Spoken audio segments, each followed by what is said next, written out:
Эвакуированные из сектора Газа палестинцы, проживающие сейчас в Ингушетии, обратились к народам России со словами соболезнования в связи с жестоким терактом в Москве.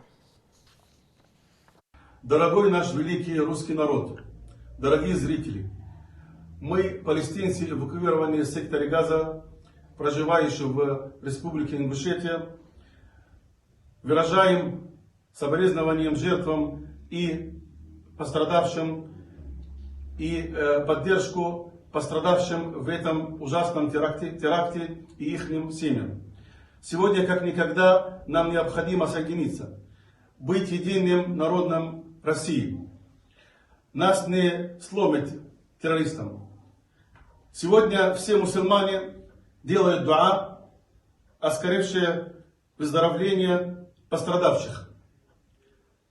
Мы вместе с Россией и ее многонационального народа. Спасибо.